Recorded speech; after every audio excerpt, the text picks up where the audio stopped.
கிறிஸ்துவுக்குள் மிகவும் பிரியமான அன்பு மக்களே, விசுவாசிகளே, ஊழியர்களே, இயேசு கிறிஸ்துவின் நல்ல நாமத்தில் நான் உங்களை வாழ்த்துகிறேன். இந்த நாளின் நிறைய செய்திக்காக, வசன தியானத்திற்காக உங்களை அழைக்கிறேன். கிறிஸ்துவுக்குள் அன்பானவர்களே, கடந்த சில நாட்களுக்கு முன்பு 16ஆம் தேதி என்று நினைக்கிறேன், அன்று எசேக்கியேல் தீர்க்கதரிசியின் புஸ்தகம் 6ஆம் அதிகாரத்தினுடைய முதல் 6 வசனங்களை உங்களோடு பகிர்ந்து கொண்டிருந்தேன்.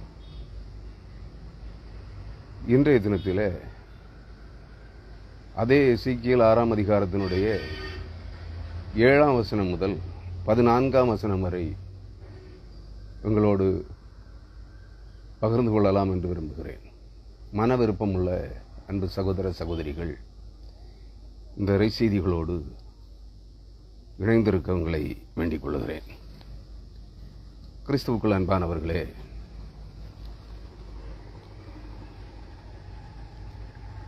கடந்த நாளின் அந்த செய்தியானது கடைசி ஒரு சில வார்த்தைகள் சொல்வதற்கு முன்பு இடைநின்று விட்டது. அந்த செய்தி நிறைவடைந்து விட்டது. ஆனால் இறுதியாக நான் அதை முடிக்க வேண்டிய ஒரு சில வார்த்தைகள் சொல்லப்படுவதற்கு முன்பு செய்தி இடைநின்றது. இன்றைய தினத்தில் அந்த விடுபட்ட இடத்திலிருந்து செய்தியை உங்களோடு பகிர்ந்து கொள்ள விரும்புகிறேன். எசேக்கியேல் 6ஆம் அதிகாரம் 7ஆம் வசனம் முதல் 14ஆம் வசனம் வரை ஒரு முறை படித்துவிட்டு செய்தியை தொடரலாம் என்று நினைக்கிறேன். கொலை செய்யப்பட்டவர்கள் உங்கள் நடுவில் விழுவார்கள், அப்பொழுது நான் கர்த்தர் என்று அறிந்து கொள்வீர்கள். நீங்கள் தேசங்களில் சிதறடிக்கப்படும் போது புற ஜாதிகளுக்குள்ளே பட்டயத்துக்கு தப்புவாரை உங்களுக்கு மீதியாக வைப்பேன். என்னை விட்டு சோரம் போகிற இருதயத்தை குறித்தும் தங்கள் நரகலான விக்கிரகங்களின் பின்னே சோரம் போகிற தங்கள் கண்களை குறித்தும் மனமடிவானேன் என்று உங்களில் தப்பி போனவர்கள் தாங்கள் சிறைப்பட்டிருக்கும் பிரஜாதிகளுக்குள்ளே என்னை நினைத்து தங்களுடைய சகல அருவருப்புகளினாலும் தாங்கள் செய்த பொல்லாப்புகளின் நிமித்தமும் தங்களையே வெறுத்து இந்த தீங்குகளை எல்லாம் தங்களுக்கு நேரிட பண்ணுவேன் என்று சொன்ன கர்த்தராகிய நான் விரோதமாய் சொன்னதில்லை என்று அறிந்து கொள்வார்கள் என்றார். கர்த்தராகிய ஆண்டவர் சொல்கிறது என்னவென்றால், நீ உன் கையில் அடித்து உன் காலால் தட்டி இஸ்ரவேல் வம்சத்தாருடைய சகல பொல்லாத அருவருப்புகளின் நிமித்தமும் ஐயோ என்று சொல். அவர்கள் பட்டயத்தாலும் பஞ்சத்தாலும் கொள்ளை நோயாலும் விழுவார்கள். தூரத்தில் இருக்கிறவன் கொள்ளை நோயால் சாவான், சமீபத்தில் இருக்கிறவன் பட்டயத்தால் விழுவான், மீதியாயிருந்து முற்றுகை போடப்பட்டவன் பஞ்சத்தால் சாவான். இப்படி அவர்களில் என் உக்கிரத்தை தீர்த்து கொள்ளுவேன். அவர்கள் தங்கள் நரகலான சகல விக்கிரகங்களுக்கும் மதுர வாசனையான தூபத்தை காட்டின ஸ்தலங்களாகிய உயர்ந்த சகல மேடுகளிலும் பர்வதங்களுடைய சிகரங்களிலும் பச்சையான சகல விருட்சங்களின் கீழும் தழைத்திருக்கிற சகல கர்வாலி மரங்களின் கீழும் அவர்களுடைய நரகலான விக்கிரகங்களின் நடுவிலும் அவருடைய பலிபீடங்களை சுற்றிலும் அவர்களில் கொலை உண்டவர்கள் கிடக்கும்போது நான் கர்த்தர் என்று அறிந்து கொள்வார்கள். நான் என் கையை அவர்களுக்கு விரோதமாக நீட்டி அவருடைய எல்லா வாசஸ்தலங்களும் உள்ள தேசத்தை அழித்து அதை திப்லாத்தின் வனாந்தரத்தை பார்க்கிலும் அதிகமாய் பாழாக்குவேன். அப்பொழுது நான் கர்த்தர் என்று அறிந்து கொள்வார்கள் என்றார் என்பவைகளே. கிறிஸ்துவுக்குள் அன்பானவர்களே, ஒரு நிமிடம் தலைவணங்கி ஜெபிப்போம். ஜெபம். மகா பரிசுத்தமும் வாக்கு மாறாதவரும் வார்த்தையிலே உண்மை உள்ளவரும் ஏற்ற காலங்களிலே உம்முடைய இறைவார்த்தைகளுக்கு கீழ்ப்படியாத ஜனங்களிடத்தில் நடப்பிப்பேன் என்று சொன்ன மகா கொடிய வாதைகளை சங்காரத்தை நடப்பிக்க திட்டம் கொண்டு தீர்மானம் பண்ணி அதன்படி ஏற்ற காலம் வருகின்ற போது அவைகளை ஜனங்களின் நடுவில் நடப்பிக்கிற அன்புமிக்க தேவனே, உம்முடைய கோபத்தின் உச்சத்தை நாங்கள் சில நாட்களாக கவனித்து வருகிறோம். ஆயினும் எங்களில் அநேகர் மனம் திரும்ப மனமற்றவர்களாக தங்கள் அருவருப்புகளை, அக்கிரமங்களை, அநீதிகளை, பொய்களை, பித்தலாட்டங்களை விட்டு விலக மனமற்றவர்களாய் தங்கள் இதயங்களை கடினப்படுத்திக் கொண்டு உமக்கு விரோதமாக முறுமுறுக்கிறதையும் உமக்கு விரோதமாக கலகம் பண்ணுகிறதையும் தேவனை நீர் காண்கிறவராக இருக்கிறீர். இவைகளின் நிமித்தமாக இந்த ஜனம் அழிக்கப்படுகின்ற போது நீர் இரக்கம் பாராட்டுவதில்லை என்று சொல்லி இருக்கிறீர். உம்முடைய இறைப்பணியாளர்களுக்கு இறைவார்த்தைகளை கொடுத்து அவர்கள் மூலமாக இந்த ஜனங்களை நீர் எச்சரிக்க விரும்பினாலும் உம்முடைய நாமத்திலே ஊழியம் செய்கிறோம் என்று சொல்லுகிற கள்ள போதகர்களும் கள்ள தீர்க்கதரிசிகளும் கள்ள அப்போஸ்தலர்களும் கள்ள பிரசங்கிகளும் காணிக்கை பிச்சை எடுக்கிறவர்களாக மாறி சமாதானம் இல்லாதிருந்தும் சமாதானம் சமாதானம் என்று சொல்லி இனி அழிவு உங்கள் மேல் வருவதில்லை என்று பொய் சொல்லி ஜனங்களை ஏமாற்றி காணிக்கை கொள்ளையடித்துக் கொண்டிருக்கிறார்கள். ஆகவே இந்த ஜனங்களை அழிய கொடுக்கிற, அழிவுக்குள்ளாக நடத்துகிற இந்த கள்ள ஊழியர்கள் அனைவர் மேலும் உம்முடைய கோபாக்கினியின் கரம் இறங்கப் போகிறது என்பதை உணர்ந்து அறிந்து சத்திய வசனங்களின் வழியாக நாங்கள் எச்சரிக்க விரும்புகிறோம் என்கிற உணர்வோடு, அன்பு நிறைந்த ஆண்டவரே, இந்த நாளிலே உம்முடைய வார்த்தைகளை நாங்கள் தியானிக்க ஆயத்தப்படுகிறோம். தூய ஆவியானவருடைய ஆற்றல் நிறைந்த வார்த்தைகள் கேட்கிற இறைமக்களுடைய உள்ளங்களிலே, இந்த வார்த்தைகளை செவிமடுக்கிற ஊழியர்களுடைய உள்ளங்களிலே நீர் ஒரு பெரிய உணர்த்துதலை கட்டளையிடும்படியாக உமது சமூகத்தில் மன்றாடுகிறோம். எங்களை தாழ்த்துகிறோம். எங்களிலே ஒன்றுமில்லை, எங்களை உம்முடைய கரங்களிலே ஒப்படைக்கிறோம். இயேசு கிறிஸ்துவ நாமத்திலே பிதாவே, ஆமேன், ஆமேன். கிறிஸ்துவுக்குள் மிகவும் பிரியமான அன்பு சகோதர சகோதரிகளே, இந்த நாட்களிலே என்று சொல்வதற்கில்லை, பல ஆண்டுகளாக மாபெரும் வல்லமையின் ஊழியர்கள் என்று பெயர் பெற்ற அநேக களிசடைகள், வேறு வார்த்தைகளை உச்சரிக்க விரும்பவில்லை, காணிக்கை கர்த்தரின் பெயரால் காணிக்கை பொறுக்கிகளாக மாறி கர்த்தராகிய இயேசு கிறிஸ்து உங்களை ஐஸ்வர்யவான்களாக, செல்வ சீமான்களாக மாற்றவே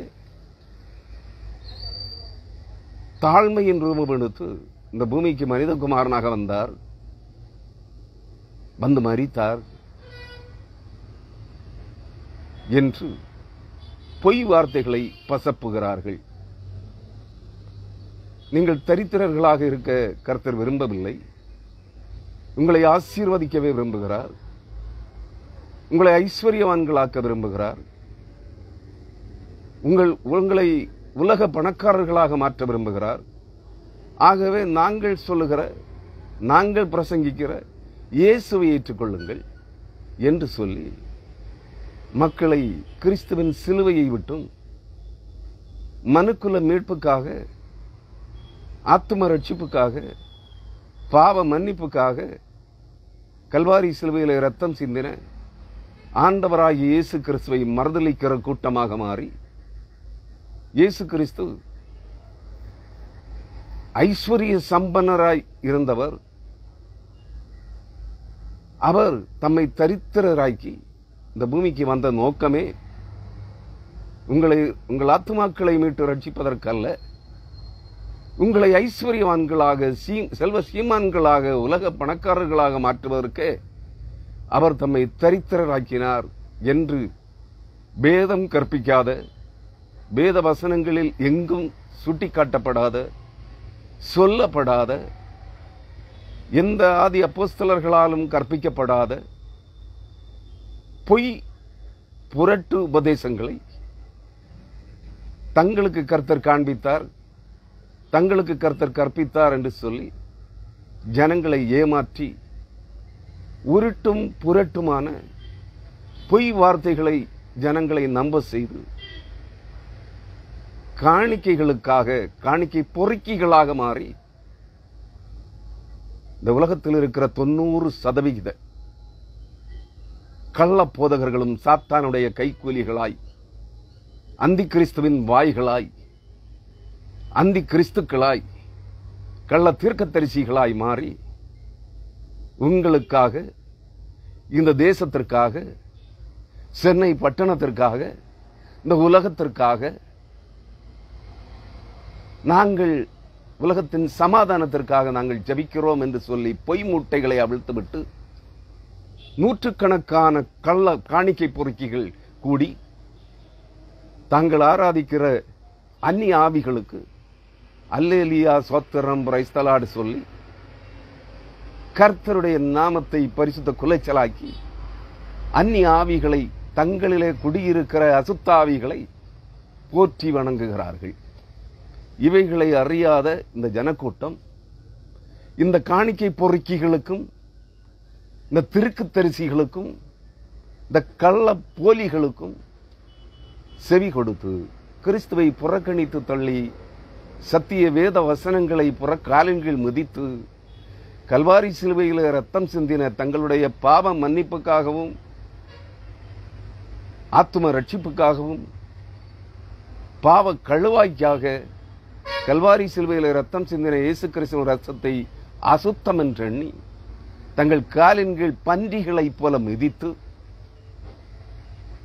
வேதம் கற்பிக்காத ஆற்றின் தண்ணீர்களையும் ஊற்றின் தண்ணீர்களையும் நம்பி இந்த காணிக்கை பொறுக்கிகளின் பின்னாக போய் இந்த உருட்டு பிரசங்கிகளின் காலடியிலே விழுந்து அவர்கள் கற்பிக்கிற எழுத்துக்களை இடம்பெயரச் செய்து தெற்றி தெற்றி நாக்கினால் உச்சரிக்க முடியாத வார்த்தைகளை தெற்றி தெற்றி பேசுகிற பொருள் விளங்காத அந்நிய அருவருப்பான பாசைகளை அந்நிய பாசை வரம் என்று பேசச் செய்து அவர்களை கிறிஸ்துவை விட்டு வழி விலகி போக பண்ணியிருக்கிறார்கள். இந்த அக்கிரமங்களுக்கான கொடுமைதான், பிரதிபலிப்பின் தண்டனை தீர்ப்புத்தான் அவனவன் செய்த கிரியைகளுக்கான பலன்.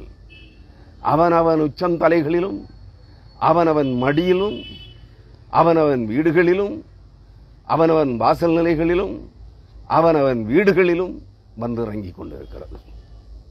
உலகம் கண்டிராத பேய் மழையும் பெரு வெள்ளமும் தோன்றி தமிழ்நாட்டின் முக்கால்வாசி பகுதிகள் அழிந்து கொண்டிருக்கிறது. நான் கேட்கிறேன், தமிழ்நாட்டுக்கு சமாதானம், சென்னை பட்டணத்திற்கு சமாதானம், இந்திய தேசத்திற்கு சமாதானம், உலகத்துக்கு சமாதானம் என்று சொன்ன இந்த காணிக்கை பொறுக்கி பரிசுத்தவான்கள் எல்லாம், இந்த காணிக்கை பறிக்கிற பரிகாரர்களின் கூட்டமாகிய இந்த போலி பரிசுத்தவான்கள் எல்லாம் செத்து போனார்களா? அருமையானவர்களே, உலகம் கண்டிராத பேரழிவை சகல தேசங்களும், சகல நாடுகளும், சகல இந்தியாவும், இந்தியாவின் பல்வேறு மாநிலங்களும், தமிழகமும், தமிழகத்தின் சென்னை, செங்கல்பட்டு மாவட்டங்களும், திருவள்ளூர் மாவட்டங்களும், தென் தமிழகத்தில் கன்னியாகுமரி, திருநெல்வேலி, தென்காசி, தூத்துக்குடி, விருதுநகர் போன்ற மாவட்டங்களும் பேரழிவை சந்தித்துக் கொண்டிருக்கின்றன. எல்லாம் இருக்கிறது, கைகளிலே கட்டுக்கட்டாக பணம் இருக்கிறது, எதையும் வாங்கி சாப்பிடுவதற்கு பொருட்கள் வாங்க முடியவில்லை. கடைகள், வீடுகள், தெரு வீதிகள், ரோடுகள், நெடுஞ்சாலைகள், ரயில்வே தளங்கள் அனைத்திலும் தண்ணீர், கழுத்தளவு இடுப்பளவு தண்ணீர். உயர்ந்த பல மாடி கட்டிடங்களின் கீழ்நிலைகள் எல்லாம் தண்ணீருக்குள் மூழ்கிவிட்டன. எல்லாம் சம்பாதித்து என்ன பலன்? நீங்கள் ஐஸ்வர்யத்தை சம்பாதித்து என்ன பிரயோஜனத்தை கண்டீர்கள்? பணத்தை தின்ன முடியுமா? அருமையானவர்களே, கர்த்தருடைய வார்த்தைகளுக்கு செவி கொடுக்காமல் போனதினுடைய தண்டனை தீர்ப்பு, அதன் முதல் பகுதி இது. கர்த்தர் சொல்லுகிறார், நீங்கள் வழிபடுகிற அந்நிய ஆவிகளின் குடியிருப்புகள் அனைத்தும் வெள்ளக்காடுகளாய் மாறும், விக்கிரக தோப்புகள் அனைத்தும் அழியும், நீங்கள் வழிபடுகிற சிலைகள் அனைத்தும், பணம், பொன், வெள்ளி, விக்கிரகங்கள் அனைத்தும், பணமும் விக்கிரகமே, உங்கள் செல்வ சம்பாத்தியங்களும் விக்கிரகங்களே, இவைகளெல்லாம் அழியும். உங்கள் பகட்டும் ஆடம்பரமுமான வஸ்திரங்கள், படோடபமான மாளிகைகள், கூட கோபுரங்கள், விலையுயர்ந்த பல லட்சம் ரூபாய் விலையுள்ள, பல கோடி ரூபாய் விலையுள்ள வாகனங்கள், விமானங்கள் எல்லாமே சீர்குலையும். உண்ண உணவு கிடைக்காது, உடுக்க துணி கிடைக்காது. எல்லாம் இருக்கிறது உங்கள் வீடுகளில், ஆனால் எடுத்து பயன்படுத்தும் நிலையில் ஒன்றும் இல்லை. அவைகளை எடுத்து பயன்படுத்தத்தக்க நிலைப்பாடுகளில் நீங்களும் இல்லை. நான் வறண்டு, குடிக்க தண்ணீரின்றி, உண்ண உணவின்றி, புத்தி வேதலித்து பைத்தியமாய் திரிகிறீர்கள். கிறிஸ்துவுக்குள் அருமையானவர்களே, இந்த காணிக்கை பொறுக்கி கள்ள பரிகார பரிசுத்தவான்களை நம்பாதீர்கள். ஒரு நாளும் இவர்கள் உங்களுக்கு எந்த உதவியும் செய்ய போவதில்லை. இப்பொழுதும் சொல்லிக் கொள்வார்கள், நாங்கள் 2 மாதங்களுக்கு முன்பே, 4 மாதங்களுக்கு முன்பே கர்த்தர் தீர்க்க தரிசனம் தந்தார், நாங்கள் சொன்னோம் என்று. இந்த காணிக்கை பொறுக்கிகள் பச்சை பொய் சொல்கிறார்கள். எவனாவது சொன்னானா? எவனாவது சொன்னானா? சொல்லுங்க, நீங்களே யோசியுங்கள். எந்த பரிசுத்தவானாவது சொன்னானா? சென்னை பட்டணம் முழுவதும், சென்னை, செங்கல்பட்டு, திருவள்ளூர் மாவட்டங்கள் தண்ணீரில் மூழ்கும் என்றவனாவது சொன்னானா? 92 சென்டிமீட்டர், 82 சென்டிமீட்டர் மழை ஒரே நாளிலே சென்னை பட்டணத்திலே கொட்டி தீர்க்கும் என்று எவனாவது சொன்னானா? திருநெல்வேலி, தூத்துக்குடியிலே 93 சென்டிமீட்டர் மழை ஒரே நாளிலே கொட்டி தீர்க்கும். திருநெல்வேலி இதுவரையிலும் கண்டிராத வெள்ளப்பெருக்கு காணும் என்றவனாவது சொன்னானா? எல்லாம் இங்க உள்ள பொறுக்கிகள் தானே. திருநெல்வேலி, தூத்துக்குடி மாவட்டத்தில் உள்ள பொறுக்கிகள் தானே அத்தனை கள்ள பரிசுத்தவான்களும் காணிக்கை பொறுக்கிகளும். உங்களுக்கு புரியல? அவர்கள் சுபிட்சமாக இருந்து கொள்ளுகிறார்கள். அவர்களுக்கு காணிக்கை கொடுத்த உங்களுடைய நிலை என்ன? நினைத்து பாருங்கள். கர்த்தருடைய வார்த்தைகள் ஒரு நாளும் பொய் சொல்லாது. நான் 2020ஆம் ஆண்டு முதல் ஒவ்வொரு செய்தியிலும் கூறிக்கொண்டிருக்கிறேன். 2004ஆம் ஆண்டை நினைத்துக் கொள்ளுங்கள். 2004ஆம் ஆண்டு டிசம்பர் மாதம் 24ஆம் தேதி நடுஇரவிலும் 25ஆம் தேதி காலையிலும் கிறிஸ்துமஸ் அன்று நடைபெற்ற சுனாமி பேரழிவை நினைத்துக் கொள்ளுங்கள். அதை பார்க்கிலும் 40 மடங்கு மாபெரும் பேரழிவு இந்த உலகம் அனைத்திலும், பூமி அனைத்திலும், அனைத்து நாடுகளிலும், அனைத்து தேசங்களிலும் சம்பவிக்க போகிறது. பெய்மழை, பெருவெள்ளம், பஞ்சம் எல்லாம் இருக்குங்க. பஞ்சம்னா உங்களுக்கு இல்லாததுனால் வந்த பஞ்சம் அல்ல, எல்லாம் உங்களிடம் இருக்கிறது. ஆனா எடுத்து சாப்பிட முடியாது. எல்லாம் இருந்தும் கை கட்டிய தூரத்தில் இருந்தும் எடுத்து பயன்படுத்த முடியாத பஞ்சம், கை கட்டிய தூரத்தில் இருந்தும் எடுத்து குடிக்க முடியாத தண்ணீர் தாகம் வரப்போகிறது.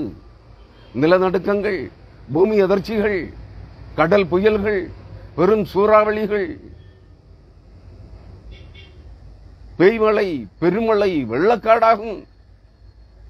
மலைகளும் பள்ளத்தாக்குகளும் வனாந்தரங்களும் ஆறுகளாக மாறும். 2020 மாறிற்று. திருவேங்கடமலை, ஏழுமலையான் சாமி இருக்கிற கோவில் இருக்கிற மலை, மலை உச்சி ஆறுகளாக புரண்டோடியது. உங்களுக்கு படிப்பினை வரவில்லை. இதெல்லாம் எச்சரிப்புகள். சுனாமி, 2004 சுனாமி இந்த உலகத்திற்கு வர இருக்கிற மாபெரும் பேரழிவுக்கான எச்சரிக்கை மணி. நீங்கள் புரிந்து கொள்ளவில்லை. இந்த காணிக்கை பொறுக்கி கள்ளப்பரிசுத்தவான்கள் அறியவும் இல்லை, புரிந்து கொள்ளவும் இல்லை. சமாதானம் சமாதானம் என்று சொல்லிக் கொண்டிருக்கிறார்கள்.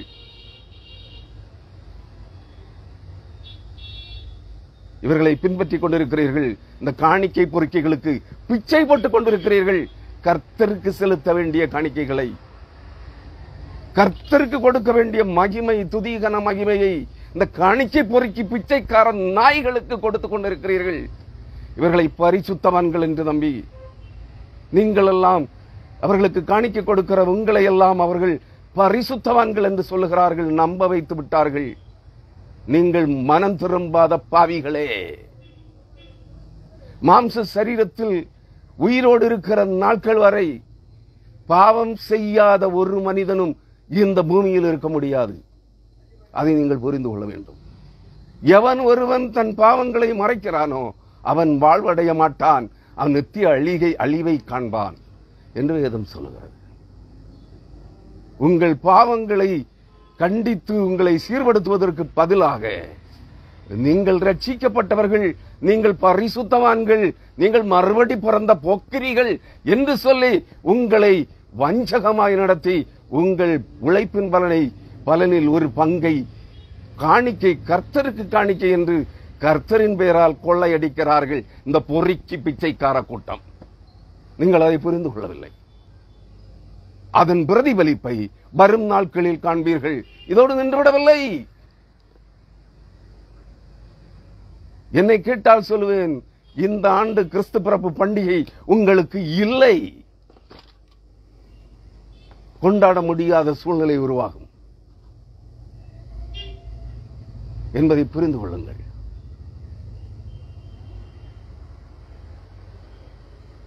இன்னும் ஒரு 6 மாதங்களுக்குள் இந்த பூமி சுடுகாடாக மாறும். வரப்போகிறது பேரழிவு. அந்த நாளையோ மணி நேரத்தையோ என்னால் சொல்ல முடியாது. நான் தோராயமாக 3 ஆண்டுகளாக கூறிக்கொண்டிருக்கிறேன். மனதில் வைத்துக் கொள்ளுங்கள். ஆண்டவராகிய இயேசு கிறிஸ்து இந்த பூமிக்கு மனித குமாரனாக வந்தது உன் பாவங்களை மன்னிக்கவும், உன் பாவ கழுவாய்க்காக தம்முடைய இரத்தத்தை சிந்தி உன் ஆத்துமாவை மீட்டு ரட்சிக்கவுமே இந்த பூமிக்கு வந்தார். நீ அதை அசுத்தம் என்று எண்ணியிருக்கிறாய். நீ ஆண்டவரை கேவலப்படுத்துகிறாய், பரியாசப்படுத்துகிறாய் உன் வாயின் வார்த்தைகளினால். இந்த காணிக்கை பொறுக்கி பிச்சைக்கார பரிசுத்தவான்களை, இந்த பொறுக்கின் நாய்களை குறித்து பேசினால் அவர்களை பின்பற்றுகிற இந்த வேட்டை நாய்கள் சொல்லுகிறது, நான் வெட்டுவேன், கையை எடுப்பேன், காலை எடுப்பேன், நீ எல்லாம் ஊழியக்காரனடா, எங்கள் தெய்வம் என்று சொல்லுகிறார்கள். யாரு? இந்த காணிக்கை பொறுக்கி பிச்சைக்கார பயல்கள் எல்லாம் இவர்களுக்கு தெய்வம். கிறிஸ்து யாருப்பா உங்களுக்கு? நீ எல்லாம் எதுக்கு கிறிஸ்தவன் என்று பெயர் சொல்லுகிற? நீ கிறிஸ்தவன் என்று எதற்கு சொல்லுகிறாய்? கிறிஸ்து யார் உனக்கு தெரியுமா? தெரியாது. உங்களை ஐஸ்வர்யவான்கள் ஆக்குவதற்காக இயேசு கிறிஸ்து இந்த பூமிக்கு வந்து மரித்தாரா? சரி, நான் கேட்கிறேன், இந்தியாவில் இருக்க உலக கோடீஸ்வரர்கள், உலக பெரும் கோடீஸ்வரர்கள், பணக்காரர்களில 100 பேர்களின் வரிசையில இருக்கிற அத்தனை பணக்காரனும் இந்துக்கள் தெரியுமா? சிலை விக்கிரக வழிபாட்டுக்காரர்கள் உங்களுக்கு தெரியுமா? உங்களை ஐஸ்வர்யவான்கள் ஆக்குவதற்கு, உங்களை செல்வ சீமான்களாய் மாற்றுவதற்கு, உலக பணக்காரர்களாய் மாற்றுவதற்கு இயேசு கிறிஸ்து வர வேண்டுமா? அவர் வந்து பூமியிலே நரக வேதனைப்பட்டு ரத்தம் சிந்தி மரிக்க வேண்டுமா? யோசிக்க மாட்டீங்க? அம்பானி யார்? அதானி யார்? இந்தியாவே வாரி சுருட்டி கொண்டிருக்கிறானே. உலக கோடீஸ்வரர்களில் 10ல் 2வது 3வது இடத்திற்கு வந்திருக்கிறான். அவன் என்ன கிறிஸ்தவனா? கேட்கிறேன். அவன் கிறிஸ்துவை வழிபடுகிறவனா?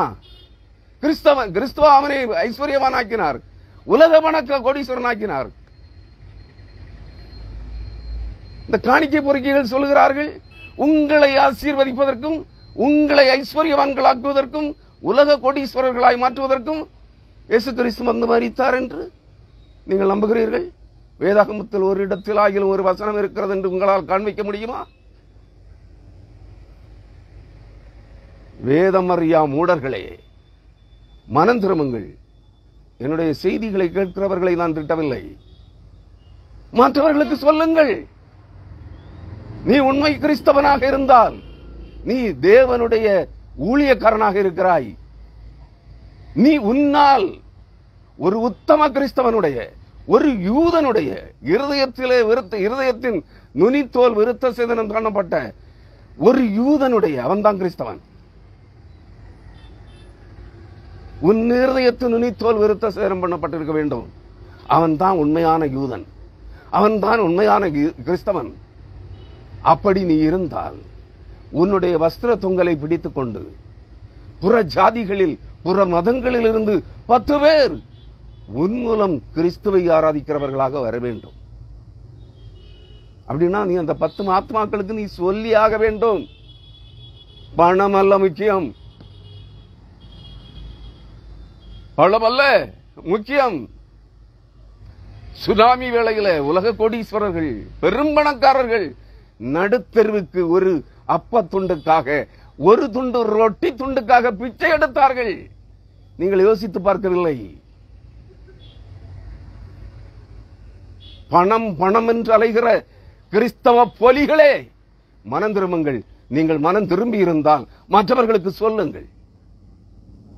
இந்த உலகத்திலே போதிக்கப்படுகிற அனைத்து பிரபல பிரசங்கியார்களும் போதகர்களும் திருக்குத்தரிசிகளும் சொல்வதெல்லாம் பச்சை பொய் என்று சொல்லுங்கள். வேதம் அப்படி ஒன்றும் கற்பிக்கவில்லை. நீங்கள் நன்றாக நினைவில் வைத்துக் கொள்ள வேண்டும். இங்கே சொல்லுகிறார், நான் செய்திக்குள்ளே வருகிறேன். அருமையானவர்களே, கொலை செய்யப்பட்டவர்கள், எசேக்கியேல் 6ஆம் அதிகாரம் 7ஆம் வசனம், கொலை செய்யப்பட்டவர்கள் உங்கள் நடுவில் விழுவார்கள். எப்படி கொலை செய்யப்பட்டவர்கள்? முதலாவது உங்கள் விக்கிரக தோப்புகள் விழும். நீங்கள் வலுப்படுகிற அந்நிய ஆவிகளின் சிலைகள் தாழ விழுந்து நொறுங்கும். உங்கள் பலிபீடங்கள் பாழாக்கப்படும். உங்களுக்கு புரியல? பிரம்மாண்ட கோட்டை சுவர்கள் கட்டப்பட்ட அனைத்து பெருங்கற்கோவில்களுக்குள்ளும் தண்ணீர், முதல் நிலை அளவு தண்ணீர் பெருகி இருக்கிறதே. புரியலையா? எந்த காலத்தில் தண்ணீர் கோவில்களுக்குள்ளே ஏறியதுண்டா? 2020க்கு பிற்பாடு அல்லது அதுக்கு முன்பு என்றாகிலும் இல்லை. கோவில்களின் பிரம்மாண்ட கோட்டை சுவர்களை தாண்டி தண்ணீர் உள்ளே புகுவதில்லை. ஆனால் இப்பொழுது சில ஆண்டுகளாக அனைத்து கோவில்களும், விக்கிரகத்தோப்புகள், பெருங்கற்கோவில்கள், பிரம்மாண்டமான கோவில்கள் அனைத்தும் வெள்ளக்காடாக காட்சியளிக்கிறது. இனி அவர்களுடைய சிலைகளும் பலிபீடங்களும் பாழாக்கப்படுவதற்கு எவ்வளவு நாள் செல்லும்? சற்று நினைவில் வைத்துக் கொள்ளுங்கள். சொல்லுகிறார், உங்கள் நரகலான விக்கிரகங்களுக்கு முன்பாக கொலை செய்யப்பட்டவர்களை விழ பண்ணுவேன் என்று சொல்லுகிறார். அப்பொழுது நான் கர்த்தர் என்று அறிந்து கொள்வீர்கள்.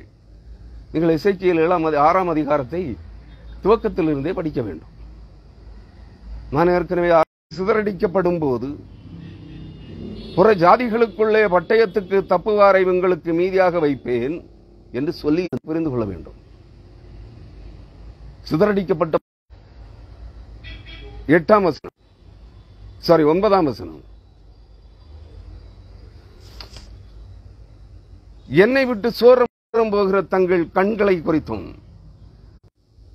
கிறிஸ்துவுக்குள் அன்பானவர்களே, உங்களை தெரிந்து கொண்ட, உங்களை பெயர் சொல்லி அழைத்த தேவனாகிய கர்த்தரை விட்டு பின்வாங்கி அந்நிய தேவர்களையும் அந்நிய தேவர்களின் சிலைகளையும் நம்பி அவைகளுக்கு பின் சென்ற, அந்நிய ஆவிகளை பரிசுத்தாவி என்று நம்பி அவைகளின் பின்னே ஓடி சென்ற உங்கள் பேரிலே மனமடிவானேன் என்று சொல்லுகிறார். அவர் மனம் வருந்துகிறாரா? அருமையானவர்களே, வெறுத்து போயிருக்கிறார். மனமடிவானேன் என்ற வெறுத்து போய்விட்டார். இந்த ஜனங்களுக்காக எதை செய்தும் பிரயோஜனம் இல்லையே என்று வெறுத்து போயிருக்கிறார். மனமடிவானேன். புற ஜாதிகளுக்குள்ளே என்னை நினைத்து உங்களில் தப்பி போனவர்கள் தாங்கள் சிறைப்பட்டிருக்கும் புற ஜாதிகளுக்குள்ளே என்னை நினைத்து தங்களுடைய சகல அருவருப்புகளினாலும் தாங்கள் செய்த பொல்லாப்புகளின் நிமித்தம் தங்களையே வெறுக்க வேண்டும். கர்த்தரை விட்டு நாங்கள் சோரம் போனபடியினால் விக்கிரக தேவர்களையும் விக்கிரக தேவிகளையும் அந்நிய ஆவிகளையும் அசுத்தாவிகளையும் தெய்வம் என்று நம்பி அவைகளை கொண்டு கற்பித்தவர்களின் பின்னே நாங்கள் சென்றபடியினால் விக்கிரக தோப்புகளிலே, பச்சையான மரங்களின் கீழே, கல்லறைகளிலே, பிரேத குழிகளிலே ராத்தங்கி அங்கே அவைகளை நாங்கள் வழிபட்டபடியினால் கர்த்தர் இந்த தீங்கை எல்லாம் எங்கள் மேல் வரப்பண்ணி இருக்கிறார், எங்களில் சிலரை கொன்றும் போட்டிருக்கிறார் என்று சொல்லி அவரவர் தம் தம் குற்றங்களை உணர்ந்து அறிக்கை செய்து மனம் வருந்தி, ஐயோ நான் பாவி, நான் பரிசுத்தன் அல்ல, நான் நீதிமான் அல்ல, நான் சன்மார்க்கனும் அல்ல, நான் பாவி என்று உணர்ந்து தன்னைத்தான் வெறுத்து அருவருக்க வேண்டும். சங்கீதம் 36ஆம் அதிகாரம் என்று நினைக்கிறேன். அங்கே ஒரு வசனம் இருக்கிறது. வசனத்தை மறந்துவிட்டேன். அவனவன் தன் தன் அக்கிரமம் அருவருப்பானதென்று கண்டு உணர்வடையும் மட்டும் தனக்குத்தானே இச்சகம் பேசிக் கொண்டிருப்பான். தேவனை அல்ல பரிகாசம் பண்ணுகிறீர்கள். உங்கள் அக்கிரமம் என்னதென்று உணர்வடையாமல் உங்களை பரிசுத்தவான்கள், நீதிமான்கள், மறுபடி பிறந்தவர்கள், ஆவியை பெற்றவர்கள் என்று எண்ணி நீங்கள் உங்களையே தூசித்துக் கொண்டிருக்கிறீர்கள் உங்கள் வாயின் வார்த்தைகளால். என்ன வார்த்தைகள்? அந்நிய பாஷை. அந்நிய பாஷை, வேதம் சொல்லுகிற அந்நிய பாஷை உங்கள் மறைவான பாவங்களை குறித்து உங்களையே உங்கள் உதடுகளிலிருந்து அசுத்தாவிகள் பரிகாசம் பண்ணுகிறது. அதை உணராமல் நான் ரட்சிக்கப்பட்டதற்கு அடையாளம் அந்நிய பாஷை என்று சொல்லிக் கொண்டிருக்கிற முட்டாள் கிறிஸ்தவர்களே, உங்களை நீங்களே பரிகாசம் பண்ணிக் கொண்டிருக்கிறீர்கள். மறந்து போகாதீர்கள். நீங்கள் நினைக்கிறீர்கள் நாங்கள் தேவனை பரிகாசம் பண்ணுகிறோம் என்று. இல்லை, பிறரை பரிகாசம் பண்ணுகிறோம் என்று நினைக்கிறீர்கள். இல்லை, ஒரு காலம் இல்லை. உங்கள் வாயின் வார்த்தைகள் அந்நிய பாஷைகளினாலே, நீங்கள் உளறி கொட்டுகிற அந்நிய பாஷைகளினாலே உங்களையே நீங்கள் பரிகாசம் பண்ணிக் கொண்டிருக்கிறீர்கள். நீங்கள் அருவருப்பானவர்கள், அக்கிரமக்காரர்கள், பாவிகள், பன்றிகளின் கூட்டம் என்று உங்களை நீங்களே பரிகாசம் பண்ணிக் கொண்டிருக்கிறீர்கள். மறந்து விடாதீர்கள். அவர் சொல்லுகிறார், நீங்கள் சிறைப்பட்டிருக்கும் பிற ஜாதிகளுக்குள்ளே என்னை நினைத்து தங்களுடைய சகல அருவருப்புகளும் நாளும் தாங்கள் செய்த பொல்லாப்புகளின் நிமித்தமும் தங்களையே வெறுத்து இந்த தீங்குகளை எல்லாம் எங்களுக்கு நேரிட பண்ணுவேன் என்று கர்த்தராகிய ஆண்டவர் விரதாவாய் சொன்னதில்லை என்று அறிந்து கொள்வார்கள். தீங்கு உங்கள் மேல் பேரழிவு வரும்போதுதான் நீங்கள் என்ன செய்வீர்களாம்? இவைகளை எல்லாம் செய்வேன், இவைகளை எல்லாம் உங்கள் மேல் வருவிப்பேன் என்று உங்கள் தேவனாகிய கர்த்தர் சொல்லி இருக்கிறார் என்பதை உணர்ந்து கொள்வீர்கள் என்று சொல்லுகிறார். இப்பொழுதாவது உணர்வு வருகிறதா? மனம் திரும்ப வேண்டும் என்கிற எண்ணம் விருப்பம் உங்கள் மனதுக்குள்ளே வருகிறதா? இல்லை, நான் பரிசுத்தவான், நான் ரட்சிக்கப்பட்டவன், நான் ஆவி அபிஷேகம் பெற்றவன், நான் மறுபடி பிறந்த பைத்தியக்காரன் என்றெண்ணிக்கொண்டு உன்னை நீயே பரிசுத்தவான் என்று சொல்லி உன் மனதை கடினப்படுத்திக் கொண்டிருக்கிறாயா? நான் சொல்லுகிறேன், நீங்கள் மனம் திரும்பி பாவங்களை விட்டு விலகாத பாவிகள். ஆகவே இந்த கொடிய தண்டனை தீர்ப்புகள் உங்கள் மேல் சொரிவதற்கு ஆயத்தமாகிக் கொண்டிருக்கிறது. அவைகளில் ஒரு சிறு பகுதியை, ஒரு கடுகளவு பகுதியை தான் பார்த்திருக்கிறீர்கள் என்பதை ஆணித்தரமாக சொல்ல விரும்புகிறேன். இன்னும் மகா கொடிய பேரழிவுகள் வர இருக்கிறது. கிறிஸ்துவுக்குள் அன்பானவர்களே, 11ஆம் வசனம், கர்த்தராகிய ஆண்டவர் சொல்லுகிறது என்னவென்றால், நீ உன் கையில் அடித்து உன் காலால் தட்டி இஸ்ரவேல் வம்சத்தாருடைய சகல பொல்லாத அருவருப்புகளின் நிமித்தமும் ஐயோ என்று சொல். அவர்கள் பட்டயத்தாலும் பஞ்சத்தாலும் கொள்ளை நோயாலும் விழுவார்கள். திரும்பவும் சொல்லுகிற, ஒரு முறை அல்ல, பல்வேறு முறை. சுமார் வேதாகமத்தை ஆராய்ந்து பார்த்தால் ஒரு தூருக்கு குறையாமல் 100 முறையாகிலும் இவைகளை திரும்ப திரும்ப கூறி எச்சரித்திருக்கிறார். மதிகட்ட கிறிஸ்தவர்களே, மதிகட்ட ஜனங்களே, மனம் திரும்புங்கள், இல்லாவிட்டால் அழிக்கப்படுவீர்கள். இது நிச்சயம். இது தேவனுடைய வார்த்தை, நாம் போடுற சாபம் இல்லை. நீங்கள் அதை புரிந்து கொள்ள வேண்டும். அருமையானவர்களே, கர்த்தராகிய ஆண்டவர் சொல்லுகிறது என்னவென்றால், என்ன சொல்றாரு? நீ உன் கைகளை தட்டி. நீங்க பார்த்திருப்பீங்க, ஊருக்கு ஊர் சண்டை நடக்கும்போது அல்லது வீட்டுக்கு வீடு சண்டை நடக்கும்போது சிலர் நினைத்ததை சாதித்து விட்டால் கைதட்டி சிரிப்பார்கள். சிலர் பழிவாங்கும் உணர்வின் உச்சத்துக்கு சென்று கைகளால் கைகளை தட்டி, கைகளால் தொடைகளை தட்டி, காலால் எட்டி தரையை உதைத்து, மாடுகளைப் போல பின்னங்காலால் தரையை எட்டி உதைத்து சாடுவார்கள். பார்த்திருப்பீர்கள். அருமையானவர்களே, தேவன் சொல்லுகிறார் எசேக்கியேலை பார்த்து, நீ உன் கைகளை தட்டி உன் காலால் உதைத்து, காலால் நிலத்தை உதைத்து இஸ்ரவேல் வம்சத்தாருடைய சகல பொல்லாத அருவருப்புகளின் நிமித்தமும் தெரிந்து கொள்ளப்பட்ட இறைமக்களுடைய, கிறிஸ்தவர்களே, நீங்கள் தெரிந்து கொள்ளப்பட்ட இறைமக்கள்.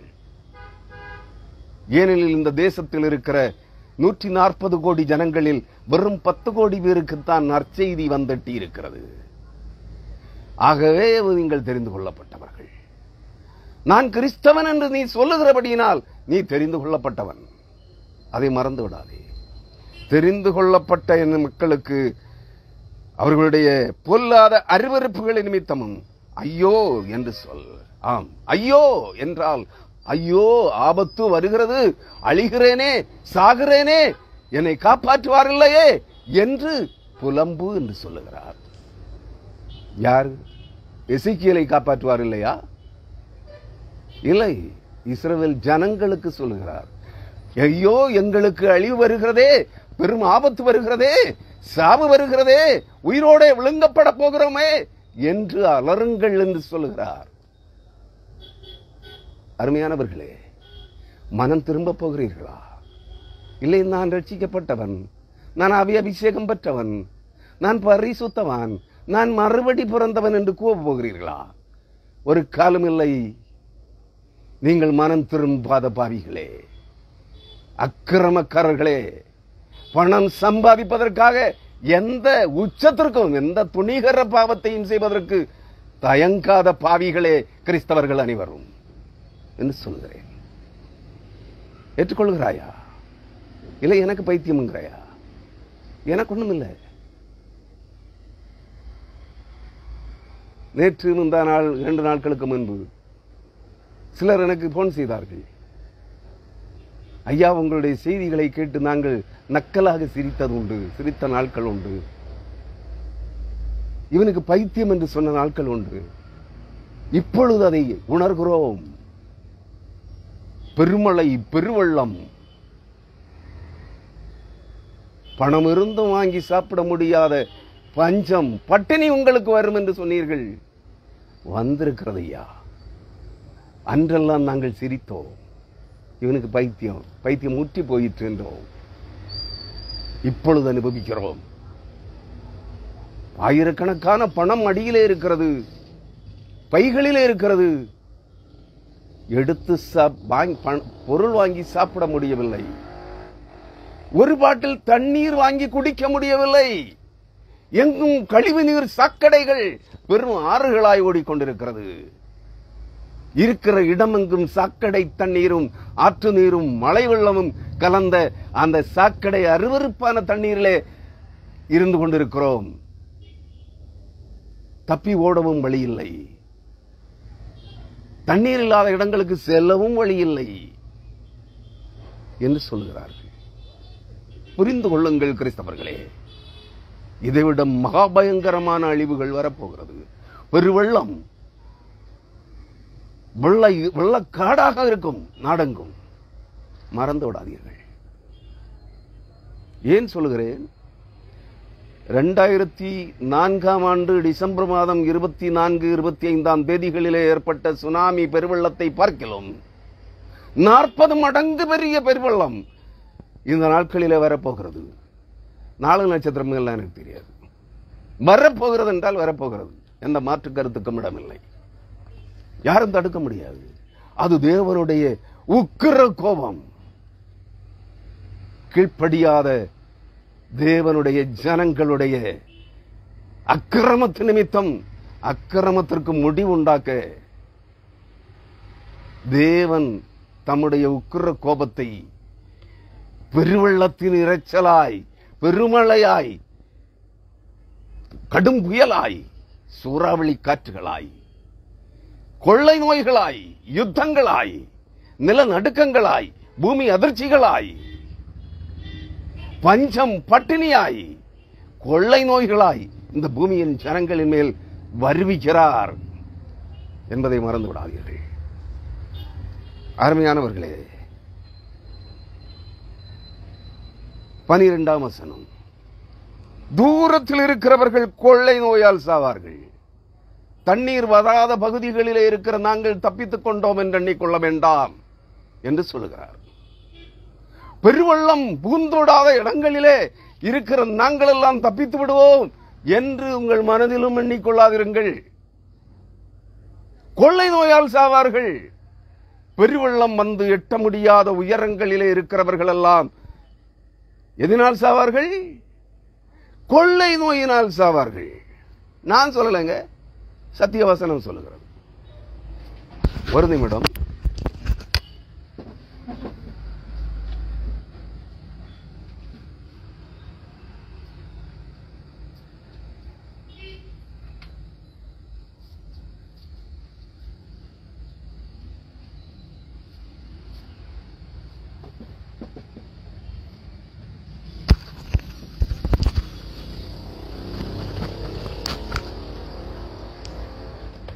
சத்திய வசனம் சொல்லுகிறது, ஜீவனுள்ள தேவனாகிய கர்த்தர் சொல்லுகிறார். அந்த வார்த்தைகளை நான் எடுத்து உங்களுக்கு போதிக்கிறேன். அவ்வளவுதான். தூரத்தில் இருக்கிறவன் கொள்ளை நோயால் சாவான். சமீபத்தில் பெருவெள்ளக்காடாய் மாறுகிற, பெருமழை பெருவெள்ளம் பெய்து எங்கும் வெள்ளக்காடாக மாறுகிற இடங்களிலே சமீபத்தில் இருக்கிறவன் பட்டயத்தால் விழுவான். எது பட்டயம்? வாள் என்று நினைக்கிறீர்களா? யுத்தம் என்று. பட்டயம் என்றால் கொள்ளை நோய், பஞ்சம், பட்டினி, தண்ணீர் குடிக்க முடியாத, நல்ல தண்ணீர் தாகத்துக்கு கூட குடிக்க முடியாத பஞ்சம், தண்ணீர் தாகம்,